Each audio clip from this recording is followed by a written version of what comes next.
तो आज का टॉपिक बड़ा अहम है, कैरेक्टर असैसिनेशन, बहुतान बांधना, इल्ज़ाम तराशी। और ये दोनों तरफ से, मर्द औरत दोनों तरफ से ना बुज़दिलों का हथियार है। तो इसके ऊपर बात होनी चाहिए। और लोग बिल्कुल होनी चाहिए जी। ये तो बात हमारे तो कौन सा शोबा है जो इसकी जद में नहीं है। घर हैं इसकी जद में, ऑफिसेस हैं इसकी जद में, और पॉलिटिकल एरिना का फेवरेट गेम है ये तो। कि वहाँ तो सियासत शुरू ही इससे होती है और ख़त्म भी इसी पे होती है कि हर आने वाली हुकूमत जाने वाली हुकूमत पे इल्ज़ाम धर रही होती है कि वो कर गए, ये हो गया।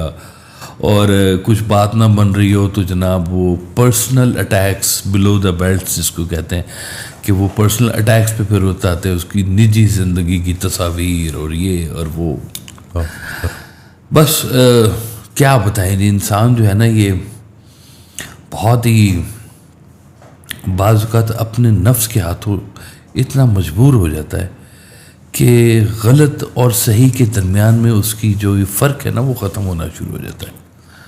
शायद मुद्दा बड़ा जो है ना उसके लिए वो अहम हो जाता है कि मेरी बात क्यों नहीं मानी जा रही है, मुझे क्यों नहीं सुना जा रहा। तो इट्स वेरी इजी कि आप जो है ना वो किसी के ऊपर इल्ज़ाम लगाना शुरू करते हैं।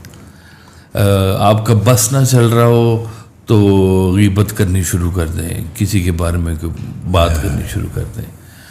आप जेलसी फील कर रहे हैं किसी से तो इट्स वेरी इजी कि उसके ख़िलाफ़ या मन घड़त कोई बात वो शुरू कर दें उसके ख़िलाफ़। तो कहीं ना कहीं भी वो बात ट्रैवल करना शुरू कर देगी। तो ये बेसिकली है तो बहुत ईमान से दूरी की बातें, अल्लाह ताला से दूरी की बातें, फेथ का ना होना है इसके बीच में, वसवसों का, शुबहात का,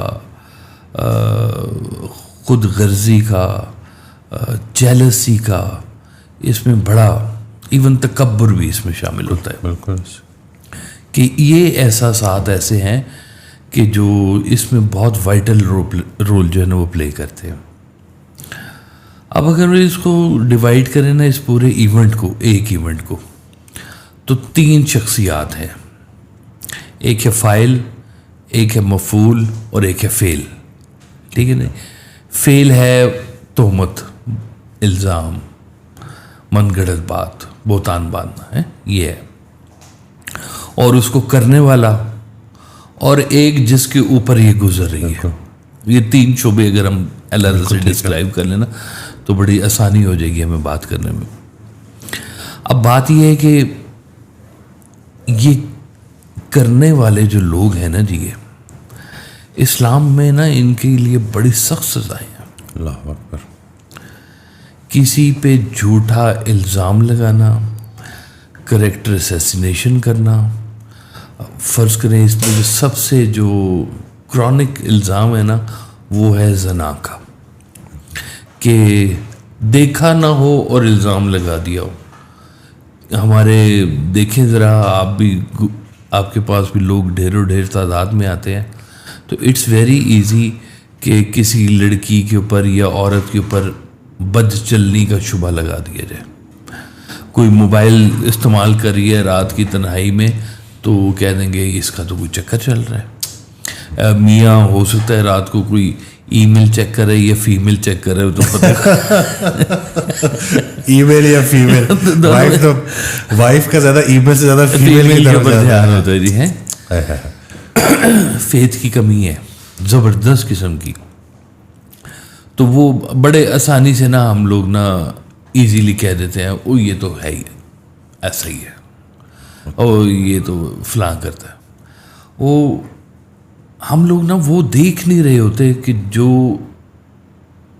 है, हम वो देख रहे हैं जो चाहते हैं अंदर से, हम उसको ऐसा चाहते हैं। प्रॉब्लम यहाँ पे आगे खड़ा हो रहा है, मसला अपना है। हाँ, वो अशफाक साहब ने ना एक कहानी सुनाई थी बड़ी मज़ेदार।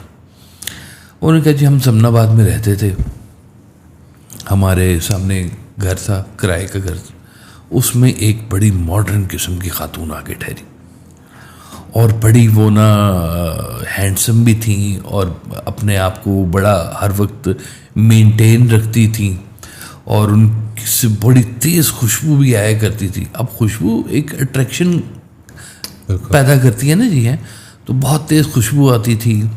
एक सफ़ेद रंग की लंबी सी गाड़ी में एक शख्स आता था, वो हफ्ते में 2-3 बार उससे मिलने के लिए आता था। तो ला मोहल्ले में ये बातें होना शुरू हो गई कि जनाब ये इसका कोई करैक्टर ठीक नहीं लग रहा, इस खातून का, ये तो खुशबुओं का अमाजगा बनी हुई है और लोग इसको मिलने के लिए आते हैं। तो एक वो सराहियत कर गई माहौल के अंदर बात। अल्लाह का करना हुआ कि कुछ महीनों के बाद उस खातून की डेथ हो गई। तो कहते हैं वो डेथ हो गई तो ज़ाहिर मोहल्लेदारी थी, हम भी चले गए। तो पता चला कि उस खातून को स्किन कैंसर था और वो खुशबू इसलिए लगाती थी कि उसकी स्किन से बदबू पैदा होनी शुरू हो जाती थी, तो वो ज़्यादा खुशबू इसलिए इस्तेमाल करती थी। और वो जो लंबी गाड़ी पे बंदा उसको मिलने के लिए आता था, बेसिकली वो उसका डॉक्टर था वो, अल्लाह अकबर। और वो ज़िंदगी के आखिरी दिन गुजार रही थी। अब देखे माहौल क्या है और देखने वाले ने उसको किस नज़र से देखा, अल्लाह अकबर। और उसका नतीजा। अब ये देखे ना, इस्लाम कहता है कि बदगुमानी ना करो। अल्लाह अकबर, बिल्कुल। आप लोगों के बारे में बदगुमान है। बदगुमान इसलिए कि आप अपने अंदर से भी बदगुमान हैं। हमारे अंदर वो ताकत नहीं है कि हम खुशगुमानी भी कर लें। यार कुछ ज़रूरी है कि आपने हर एक को पकड़ के उसी कैटेगरी में डाल देना है। मैं तो कहता हूँ कि अगर हो भी है तो भी आप अच्छे गुमान में लेके जाएं। आपका क्या है, आपका गुजार है उससे।